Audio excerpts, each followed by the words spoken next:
Vamos abrir na Palavra de Deus em Romanos 10.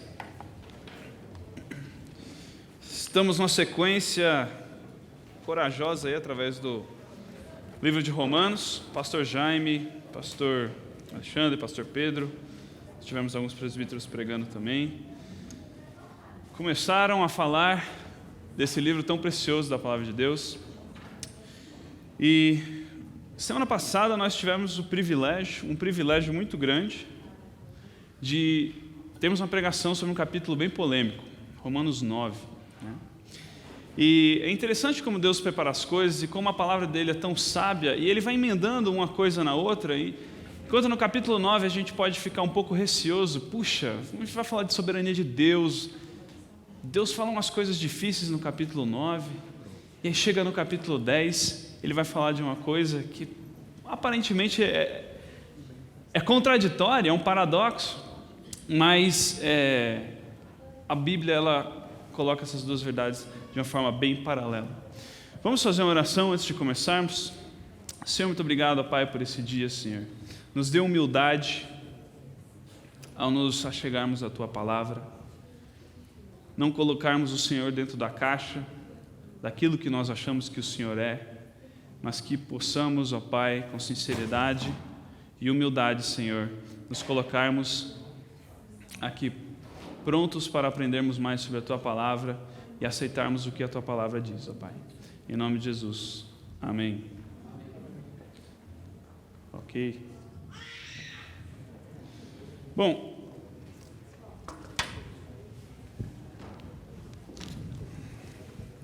nada funciona da forma mais fácil quando não é o pastor pregando, né? E já não é fácil subir aqui no púlpito depois de dois monstros, como o pastor Alexandre, o pastor Jaime, né? Também tem o pastor Pedro. Vamos lá.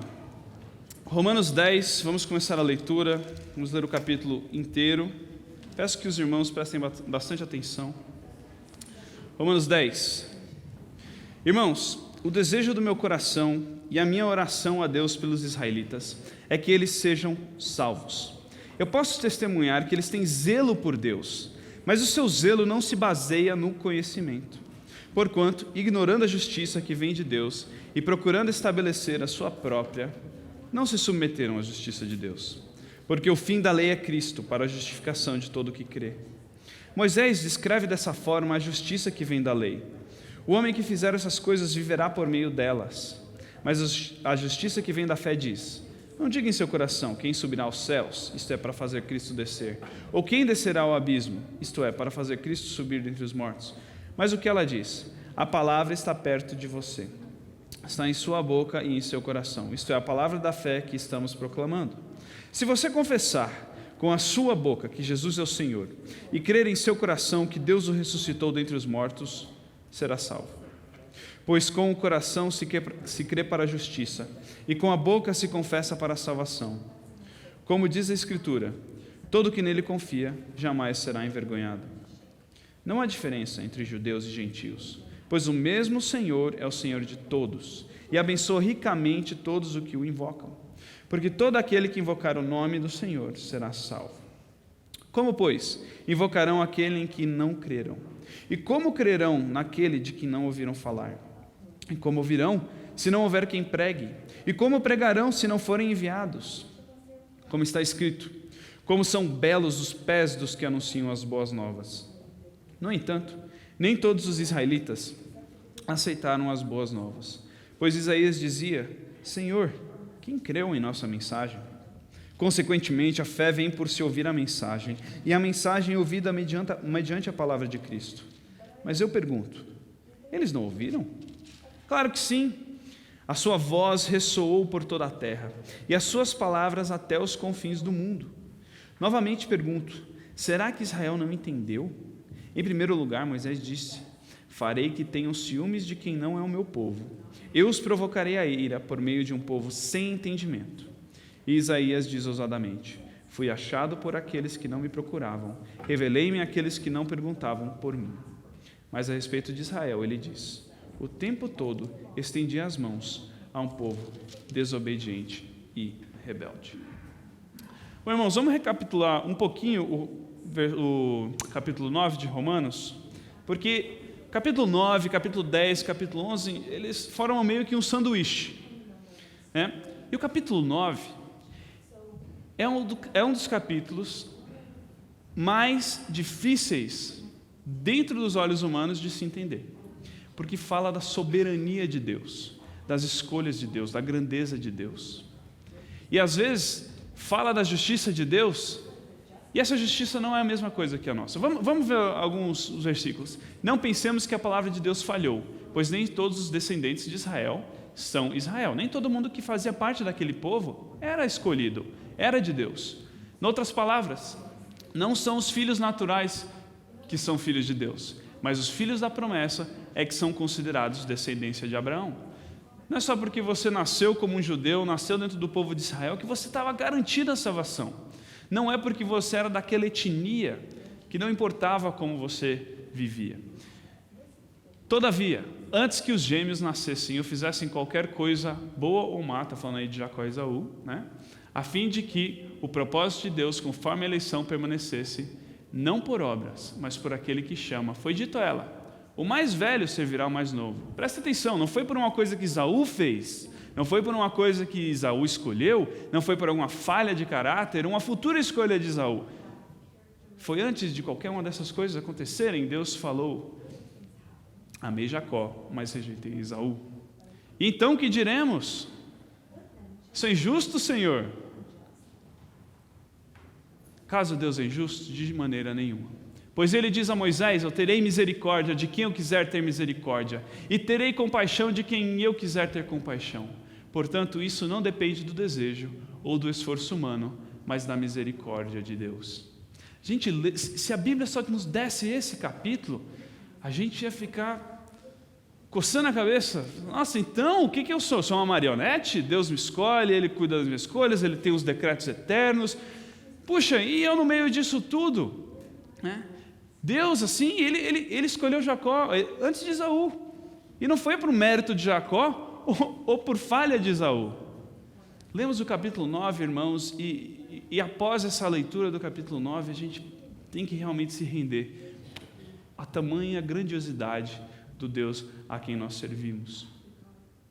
Mas ele não para aí vem o capítulo 10. Ele já emenda o capítulo 10, e o máximo que eu vou fazer aqui, irmãos, é expor a palavra de Deus. Deus, ele não esclarece 100% dentro da sua palavra, com os seus próprios propósitos e pelas suas razões, esse mistério de soberania e responsabilidade humana.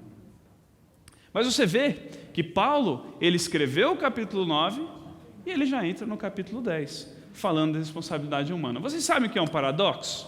Estou falando aqui de paradoxo. Vamos dar um minutinho aqui para vocês pensarem. Quem é aquele Pinóquio? Certo? Ele está falando: o meu nariz vai crescer agora. Vou dar uns 30 segundos para ver se alguém entende aí. Se Pinóquio está falando a verdade, o que vai acontecer? Não vai crescer. Mas aí ele vai estar mentindo.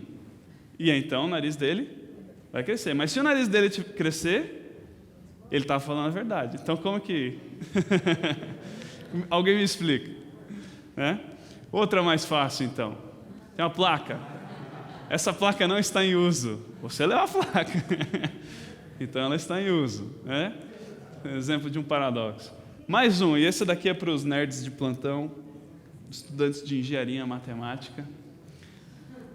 X é igual a 0,999. 10x, 9,9999. 10x menos x, 9,99 menos 0,999, igual a 9x igual a 9, certo? E x igual a 1. Para quem lembra das aulas, é muito tempo atrás, pastor Alexandre, nem tem. Talvez Isaac pegou essa daí. São exemplos de paradoxos. Verdades ditas ou aparentes ali na nossa frente que às vezes a gente não consegue resolver ou solucionar. E exatamente isso que temos aqui. Temos uma bela passagem falando de soberania de Deus, do plano de Deus para Israel, de como ele rejeitou Israel, dentro da sua soberania, quem ele escolheu, fora de Israel e dentro de Israel. Mas aí vem Paulo, sem pestanejar, sem perder uma respiração, ele escreve o capítulo 10, que fala de responsabilidade humana.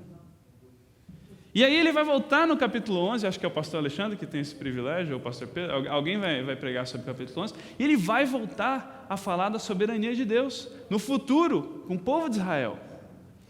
E vocês veem que a Bíblia ela não resolve essa questão. John MacArthur, pastor batista dos Estados Unidos, ele fala assim, o máximo que eu posso fazer nessa situação é esclarecer o dilema, porque a Bíblia não resolve. A Bíblia coloca as duas como verdades paralelas. Temos alguns outros desses paradoxos dentro da palavra de Deus, né? Me digam, alguém me explique. Então, a Trindade, como Deus, são 3 pessoas em uma. Como Cristo encarnou na terra e era 100% Deus, 100% homem. Né? Temos alguns paradoxos dentro da palavra de Deus e temos que nos render humildemente diante deles. Ok. Aqui é um pequeno gráfico, um pequeno diagrama, para tentar esclarecer um pouco desse dilema. Né? Nós temos Deus, e Ele enxerga tudo, desde o princípio dos tempos até o final dos tempos. Ele decretou soberanamente, Ele é Deus sobre o passado, presente e o futuro.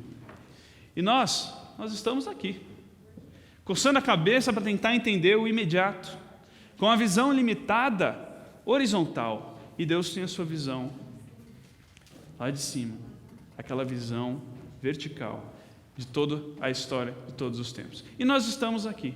Então, não necessariamente é uma questão de verdades contraditórias, mas sim, talvez, da nossa visão.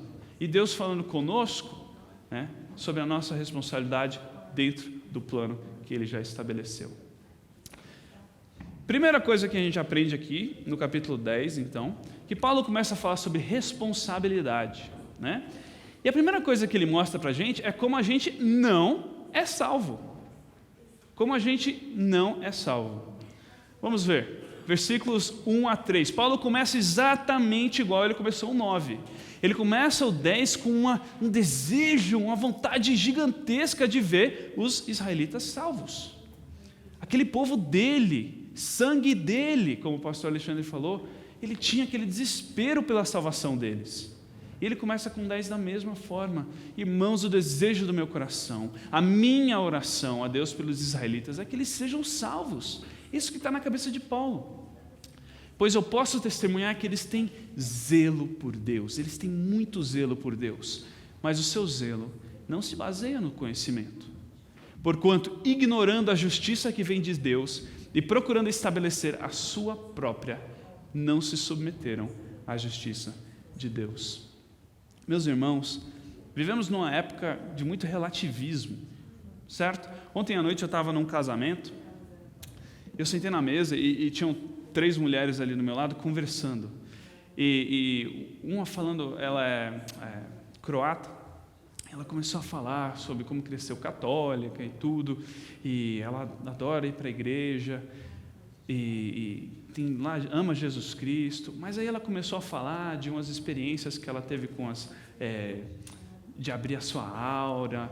Ela foi num congresso sobre energia, e aí começou a falar com outra mulher na frente dela, e a mulher, nossa, eu também tive uma experiência parecida, eu cresci, ia na igreja evangélica, mas aí, eu acredito, sim, mas aí eu tive uma experiência muito bacana com os indígenas dos First Nations, que eles falam sweat room, é um quarto do suor, alguma coisa assim, que eles têm uma experiência e tentam ouvir espíritos, alguma coisa, e todo mundo fazendo uma salada de fruta, e eu olhando aquilo ali, falando, gente, quanta verdade, quantas propostas contraditórias estão ali dentro daquela salada, e as pessoas assim, buscando definirem, igual o povo de Israel, a sua própria justiça. Não, porque o importante é como eu sinto, o importante é que eu tenha a minha verdade, você tem a sua verdade. Se nós olharmos, muitas pessoas falam assim, não, todos os caminhos levam a Deus. Tem um caso recente faculdade na Liberty University, né, pastor, que está tendo um escândalo porque uma das professoras da faculdade começou a falar que não, os muçulmanos, eles adoram mesmo o Deus dos evangélicos, né? Muita gente fala, todos os caminhos levam a Deus. Isso é verdade? É isso que a Bíblia diz? Vou te fazer uma pergunta. Qual que é a validade de você ter um procedimento médico ou tomar algum remédio para alguma coisa que não vai te curar? Teve um hospital em Rhode Island, nos Estados Unidos. Em um período de alguns meses, eles fizeram 3 cirurgias, neurocirurgias, no cérebro de pacientes. Em poucos meses, sequência, cirurgias dificílimas, complicadíssimas. E essas 3 vezes, naquela sequência, eles operaram o lado errado do cérebro da pessoa.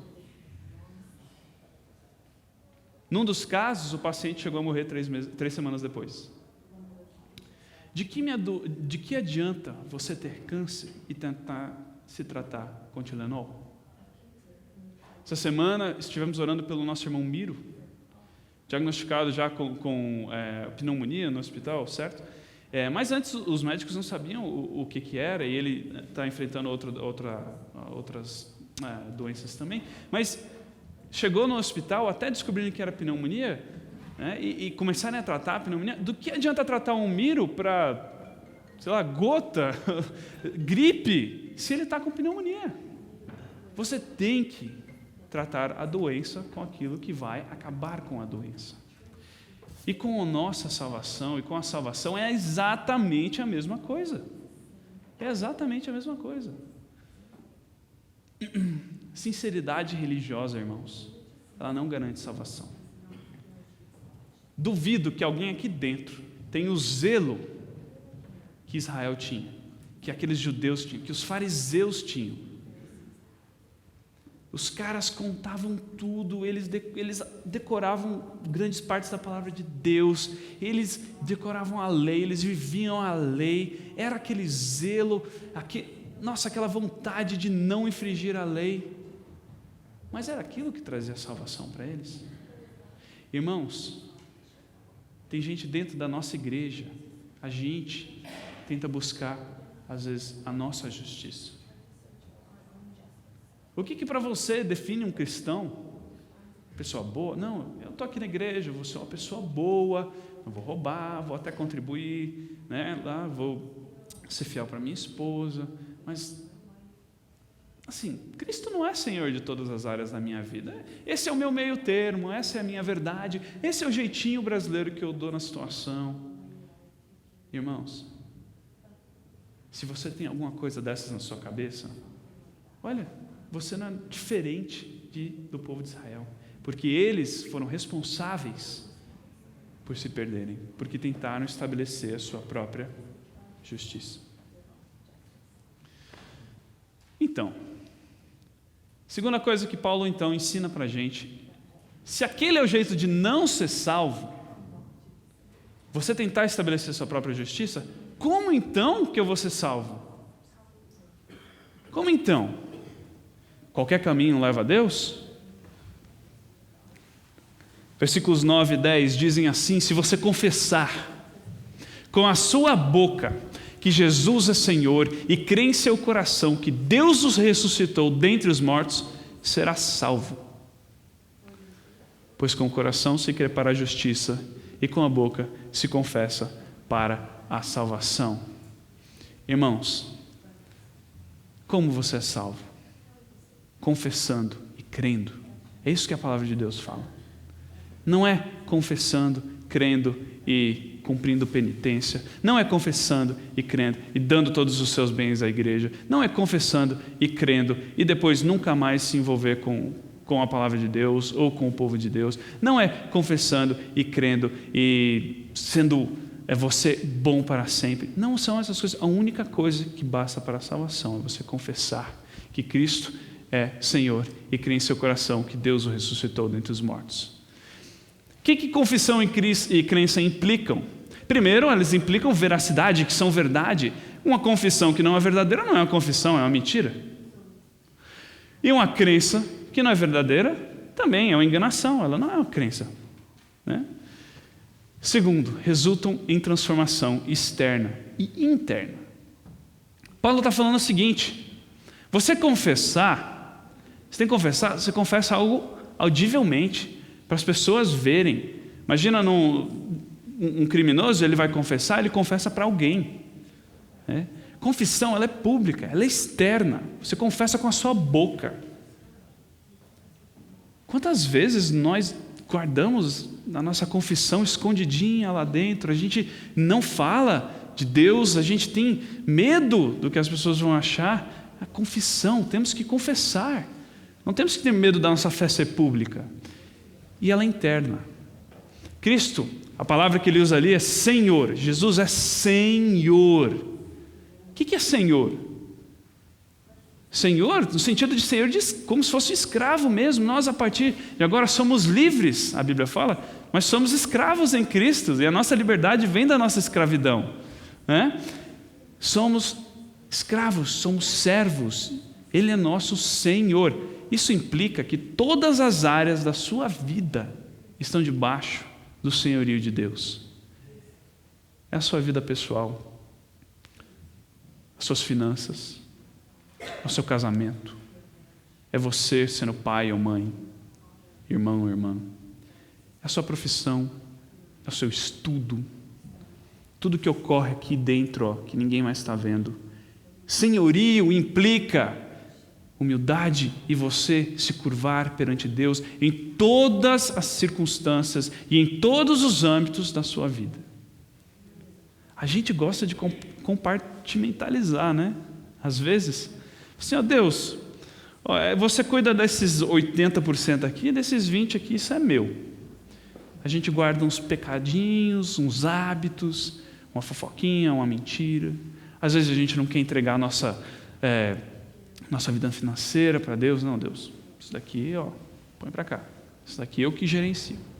Às vezes a gente quer deixar a nossa vida sexual fora do que Deus quer. Meus irmãos, Romanos 10 é um chacoalhão na nossa responsabilidade. Romanos 9 fala de soberania de Deus. Mas Romanos 10 aponta para a gente, o que a gente tem que fazer. Irmãos, confessem publicamente, creiam internamente e que a transformação seja nos dois lados. E elas denotam submissão ao nosso Senhor. Terceira coisa que Paulo fala então, então assim, Deus é soberano, capítulo 9, Ele escolheu, não importa nada do que a gente ia fazer, mas Ele escolheu, Ele cumpre os planos dEle, os desígnios dEle, os decretos. Aí Paulo vai falar, não, olha, a responsabilidade está sobre vocês, porque existe uma maneira de não crer. E aí, crer. E você pode perguntar, quem então pode crer? Dentro da visão da responsabilidade humana, sabe o que Paulo fala? Todo aquele que invocar o nome do Senhor será salvo. Invocar, gente, não é assim falar, Deus, me salva, isso é legal. Não, invocar é clamar por socorro, com humildade, com sinceridade, uma forma, algo genuíno que parte de dentro do teu coração, né? É como se você estivesse em perigo, e é isso que estamos. Nós estamos afundando na lama sem Deus. Nós vamos nos afogar no mar de podridão dos nossos pecados. Todo aquele que invocar o nome do Senhor será salvo. Não é, talvez uns aqui, todo aquele que invocar o nome do Senhor será salvo. Dentro da visão da responsabilidade humana, eu e você não conseguimos ver o que Deus escolheu, o que Deus decretou. Todo aquele que invocar o nome do Senhor será salvo. E quarto, tudo bem, invocamos o nome do Senhor, cremos, não cremos na nossa própria justiça, cremos na justiça de Deus, de Cristo, através de Jesus Cristo. Deus fala assim, legal, agora você tem um dever, uma responsabilidade. Não fala para a gente ficar parado, não, Deus é soberano, Ele me escolheu, agora está tudo beleza, agora Deus vai fazer o resto da obra. Não, ele fala o seguinte: como, pois, invocarão aquele em que não creram? E como crerão naquele de que não ouviram falar? E como ouvirão se não houver quem pregue? E como pregarão se não forem enviados? Como está escrito: como são belos os pés dos que anunciam as boas obras. Irmãos, nosso dever é enviar as pessoas para pregar. E pregar. Esses são os nossos dois deveres.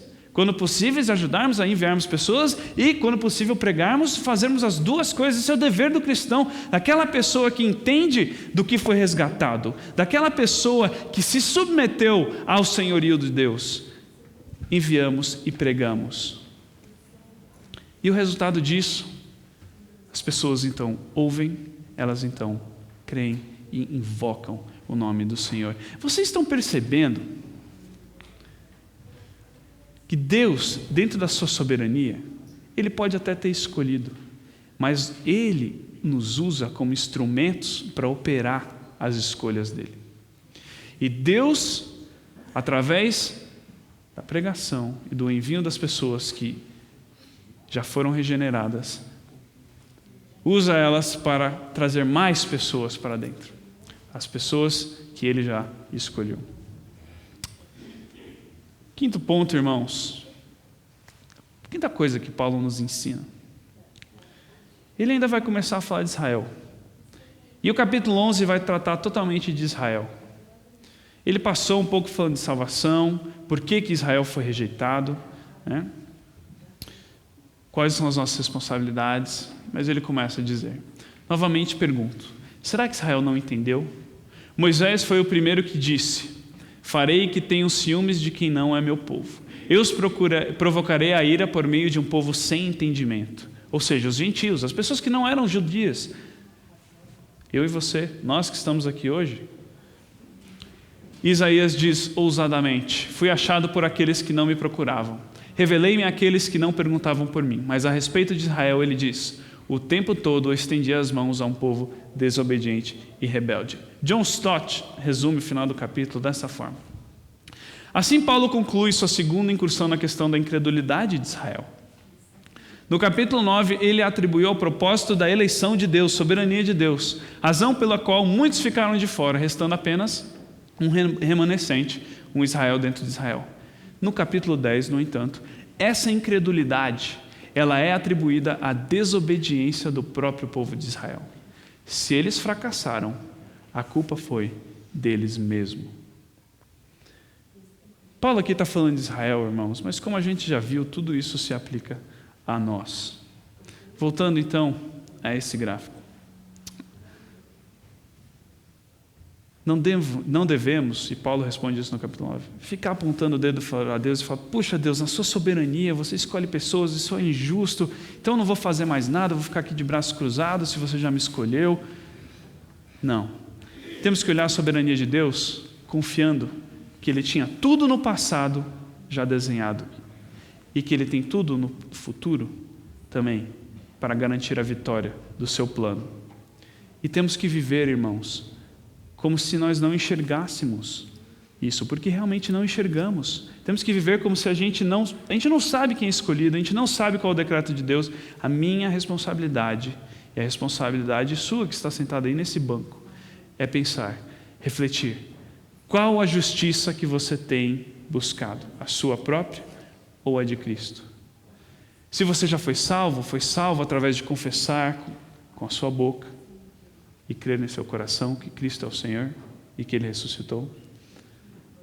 A nossa responsabilidade ali é de invocar o nome do Senhor, de trazer pessoas, enviar e pregar para essas outras pessoas ouvirem, crerem e invocarem o nome do Senhor. Muitas pessoas, elas tentam abordar o tema da seguinte forma: é soberania contra responsabilidade humana. É soberania versus responsabilidade humana. Mas, na verdade, é soberania e responsabilidade humana. Não tem como fugir disso do texto. Capítulo 9.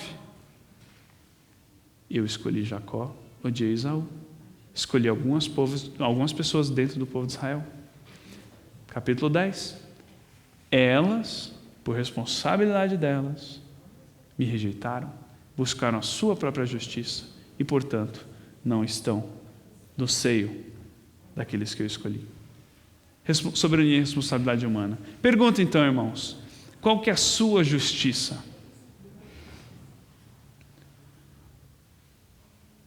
Qual é a sua justiça?